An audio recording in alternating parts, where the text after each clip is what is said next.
7월 16일 새벽은혜. 하나님께서 우리에게 주신 말씀은 열왕기하 11장 13절에서 21절 말씀입니다. 제가 봉독하도록 하겠습니다. 아달랴가 호위병과 백성의 소리를 듣고 여호와의 성전에 들어가 백성에게 이르러 봄에 왕이 규례대로 단 위에 섰고 장관들과 나팔수가 왕의 곁에 모셔 섰으며 온 백성이 즐거워하여 나팔을 부른지라. 아달랴가 옷을 찢으며 외치되 반역이로다 반역이로다 하매 제사장 여호야다가 군대를 거느린 백부장들에게 명령하여 이르되 그를 대궐 밖으로 몰아내라. 그를 따르는 자는 모두 칼로 죽이라 하니 제사장의 이 말은 여호와의 성전에서는 그를 죽이지 말라 함이라.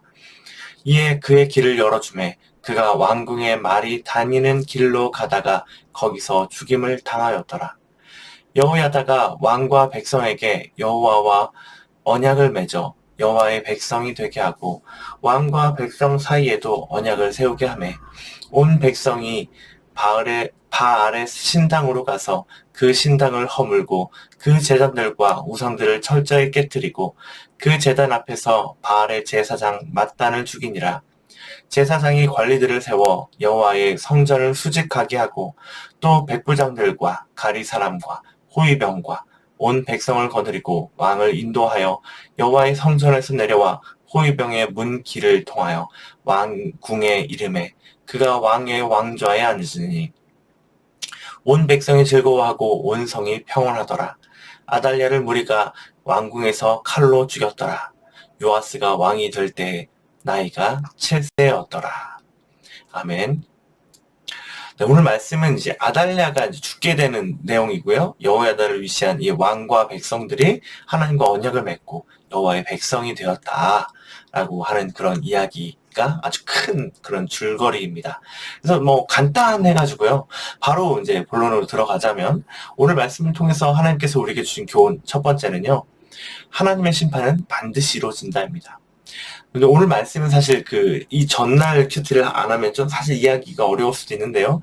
요아스가 이 여호야다에 의해서 면류관도 쓰고 기름 부음도 받고 그래서 왕이 이제 되는 것을 말합니다. 그래서 13절에 만설 소리를 듣고 막 그런 비슷한 소리들을 보니 아달랴가 이제 막 무슨 일인가 해서 이제 봤는데 이제 왕의 이제 단에 대 옆에 이제 왕이 서는 것은요, 이제 이 사람이 이제 왕으로 인정되었다라고 하는 것들을 표현하거든요. 그래서 이제 왕으로서 세워졌고, 그래서 이 왕이 잘 이제 세워졌다 하는 것들을 볼 수 있는 거죠. 그래서 이제 아달랴가 그것을 보고 반역이로다 반역이로다라고 말하는 그런 장면들이 보이는데요. 고대 근동에서 옷을 찢거나 재를 이렇게 머리에 뒤집어 쓰는 행동은요, 아주 큰 분노나 아주 큰 슬픔을 상징하는 행동입니다. 그래서 다윗의 딸 중에 성폭행을 당한 딸이 있잖아요.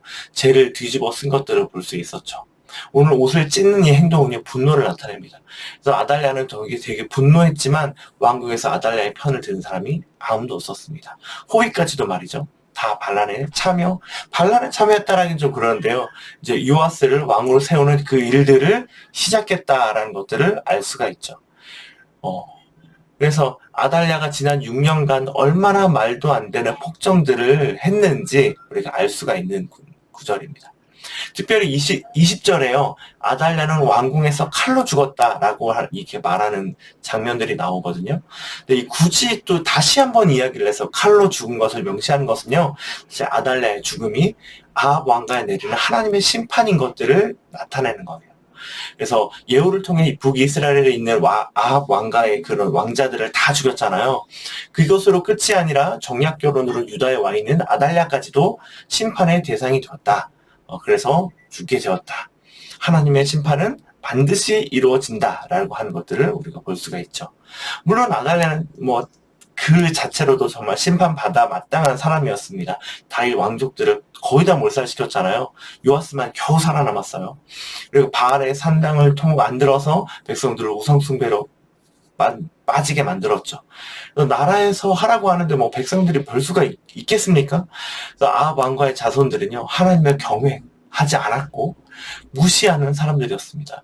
그러니 당연히 심판을 받아야 하죠. 오히려 지금 너무 늦은 것 같아요.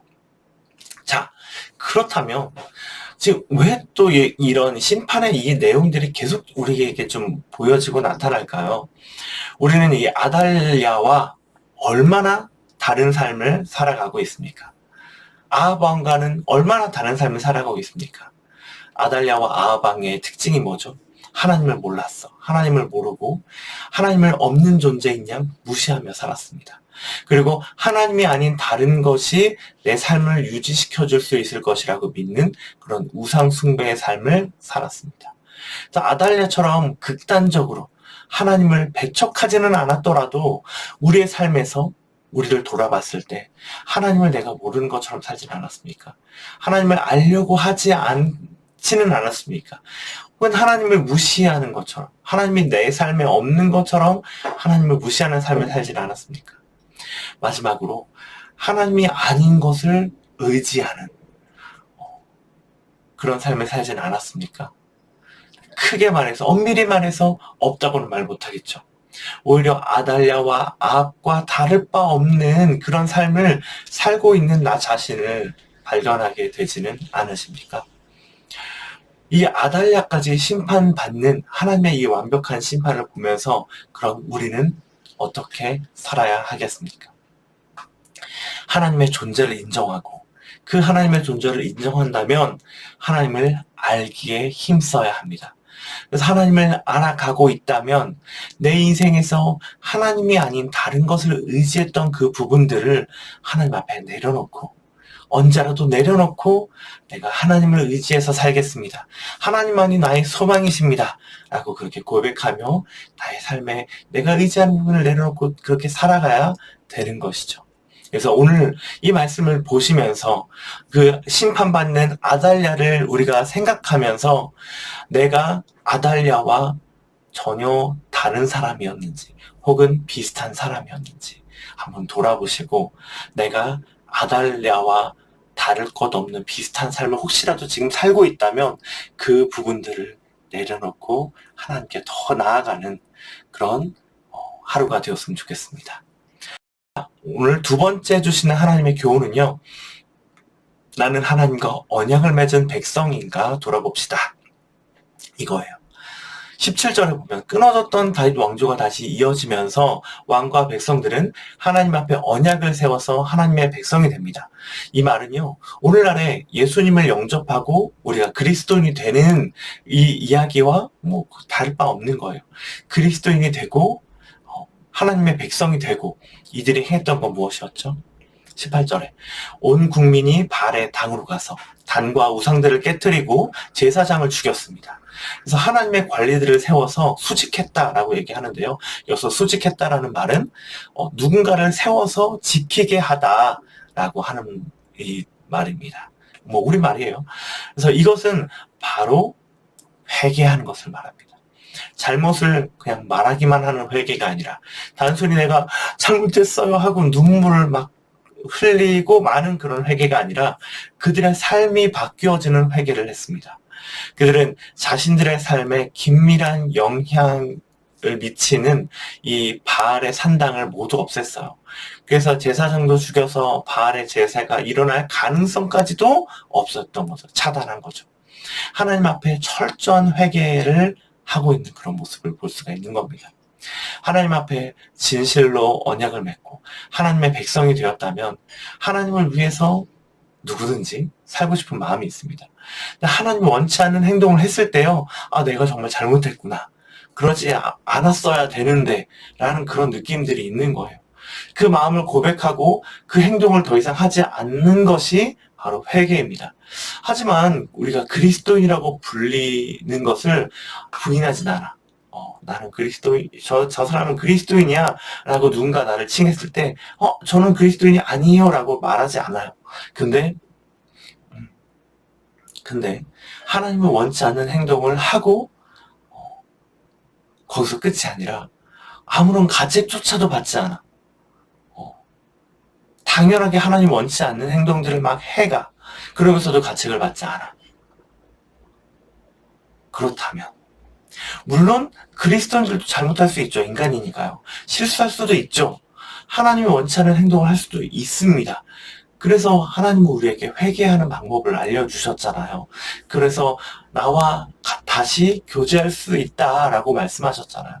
근데 아무런 죄책감도 없고 그게 뭐? 하나님이 원치 않는 행동들을 했는데 그게 뭐? 라고 이야기한다면 만약 나나 내 주변의 사람이 그런 하나님 원치 않는 행동을 하면서도 전혀 아무런 거리낌이 없고 죄책감이 없다면 정말 나나 그 사람이 하나님과 언약을 맺은 사람인가? 다시 말해 예수님을 영접한 일이 있는가? 다시 돌아봐야 됩니다. 교회는 계속 다니지만요, 예수님을 영접한 일이 없는 그런 사람들도 꽤 많이 있습니다.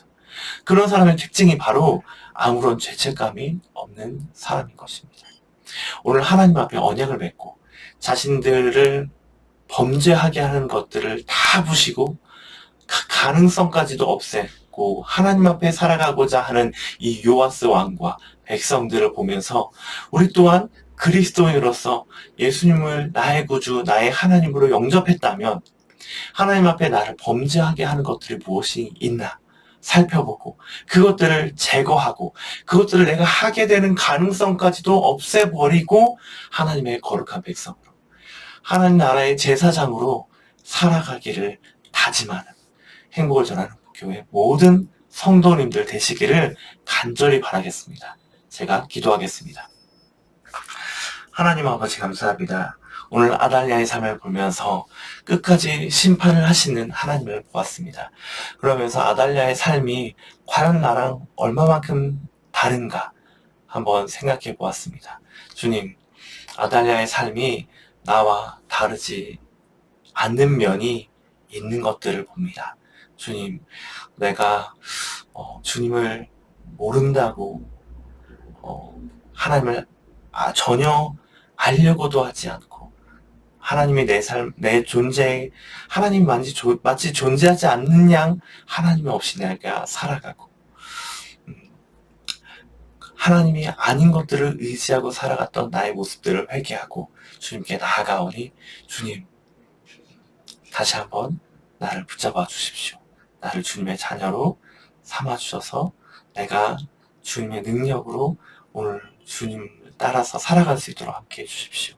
주님 또 하나님 앞에 언약을 맺어서 정말 철저한 회개를 하는 이 왕과 백성들을 보면서 우리도 또한 여전히 내가 하나님 앞에 고백하지 않은 것이 있는지 바꾸지 않는 것이 있는지 그 가능성까지도 다 없애고 하나님만 집중할 수 있도록 하나님에게만 더 나아갈 수 있도록 그렇게 나아가는 오늘 하루가 될 수 있도록 주님 나를 주관하여 주십시오. 예수님의 이름으로 기도합니다. 아멘.